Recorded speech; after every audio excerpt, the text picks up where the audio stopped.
Hi అండి, మన Venkatadurga YouTube ఛానల్కి స్వాగతం. ఈరోజు నేను మనకి ఎంతో బలమైన చిరుధాన్యాలు ఒకటి రాగులండి. దీంతో దోశ ఎలా వేయాలో చెప్పబోతున్నాను. రాగులు ఈ గ్లాస్తో 2 గ్లాసెస్, అటుకులు 1 గ్లాస్, చాయ్ మినపప్పు 1 గ్లాస్, బియ్యం 2 గ్లాస్, మెంతులు కొంచెం, పచ్చెనగపప్పు కొద్దిగా. ఇవన్నీ ఒకరోజు ముందర మార్నింగ్ అంతా శుభ్రంగా వాష్ చేసుకుని 4-5 సార్లు, అప్పుడు ఇవన్నీ 1 బై 1 నానబెట్టేసుకుని 8 అవర్స్ అయిన తర్వాత గ్రైండ్ చేసుకోవాలండి.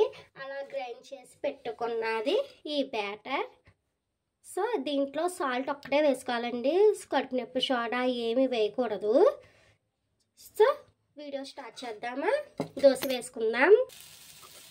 ఇంకోండి, దోశ 2 గరిటెలు వేసుకుని పలచగా వేసుకోవాలండి. మన ఇష్టం అండి, మన చాయిస్. పలసగా కావాలంటే పలసగా వేసుకోవచ్చు, దలసరిగా కావాలంటే దలసరిగా వేసుకోవచ్చు, అది మన ఇష్టం. అండ్ దీని మీద కొత్తిమీర, పచ్చిమిర్చి, ఉల్లిపాయ, అల్లం ముక్కలు, అది కూడా మన చాయిస్ అండి. ఎలాగైనా బాగుంటుంది ఈ రాగి దోశ అన్నది. రాగుల్లో ఎక్కువ మన పూర్వీకులు ఎక్కువ తినేవారంటండి, అందుకనే మన పూర్వీకులు ఎక్కువ బలంగా రాగిలాగా ఉండేవారంటండి. ఇప్పుడు రాను అన్ని కనుమరుగైపోయింది, ఫాస్ట్ ఫుడ్లకు అలవాటు పడిపోయాం. జాబుల పరంగా మన బిజీ లైఫ్లో కొంచెం నా మాటిని కొంచెం మనకంటూ మనకి మా పిల్లల భవిష్యత్తు కూడా ఆలోచించాలి కదండి, పేరెంట్స్గా మనం. అందుకనేసి నా వంతు ప్రయత్నంలో ఏదో నేను చేస్తున్నాను. ఈ వీడియో తప్పకుండా ఫాలో అవ్వి నాకు కామెంట్ బాక్స్లో మీకు ఎలా వచ్చిందో షేర్ చేయండి, ఓకేనా? అండ్ దీంట్లోకి పల్లీ చట్నీ అండి, ఒక టమాటా, పల్లి, కొత్తిమీర, కరివేపాకు, ఒక చిన్ని ఉల్లిపాయ అన్నీ ఫ్రై చేసుకుని ఈ పల్లీ చట్నీ చేశాను. ఈ రాగి దోశలకి పల్లీ చట్నీ ఎక్సలెంట్ కాంబినేషన్ అని చెప్పచ్చండి. ఇంకొని చూసారా, మన రాగి దోశ ఎంత పులిసి చాలా బాగా పర్మిట్ అయ్యి ఓవర్ నైట్ ఈ సాల్ట్ ఒక్కడే కలుపుకుని బ్యాటర్లో ఇలా దోశ వేసుకుంటే ఎంత బాగా వచ్చిందో. కలర్ టేస్ట్ మట్టికి సూపర్ ఉంటుందండి. ఎందుకంటే నేను ఎక్స్పెరిమెంట్ చేసి నా స్టైల్లో నేను చెప్పబోతున్నాను, ఈ వీడియోలో చెప్తున్నాను. అందుకు ఏంటి, మన వెంకటదుర్గ యూట్యూబ్ ఛానల్ ద్వారా నేను ఒక చిట్కా చెప్తున్నానండి.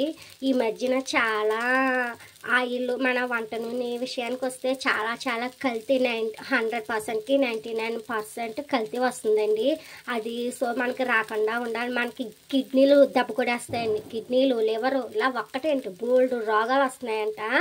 కానీ మీరు కొనుక్కుని తెచ్చుకుంటే కనుక మంచి బ్రాండెడ్ ఆయిల్ తెచ్చుకోండి, ఓకేనా? అది చిట్కా అంటే అదే. పండగ ఎలా జరుపుకున్నారండి? పండగ కూడా అయిపోవచ్చింది. మీరు ఏమేమి పిండి వంటలు చేసుకున్నారో రండి నా కామెంట్ బాక్స్లో మాట్లాడుకుందాం, ఓకేనా ఫ్రెండ్స్? మన దోశ కూడా కాలిపోవచ్చింది. సో స్టవ్ ఆఫ్ చేసి, ఇవన్నీ చూసారా, రాగి ఎంత బాగుందో రాగి దోశ.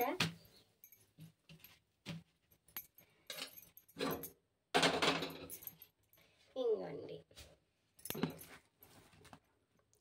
రాగి దోశ అండ్ పల్లీ చట్నీ కాంబినేషన్ సూపర్ ఉంది కదా. ఇలా ముక్క తించుకొని ఇలా పల్లీ చట్నీ నంజుకొని తింటే సూపర్ ఉంటుందండి మనకి. ఈ వీడియో మీకు నచ్చితే లైక్, షేర్, కామెంట్ చేయండి, సబ్స్క్రైబ్ చేసుకోండి. మళ్ళీ నెక్స్ట్ వీడియోలో కలుద్దాం. బాయ్.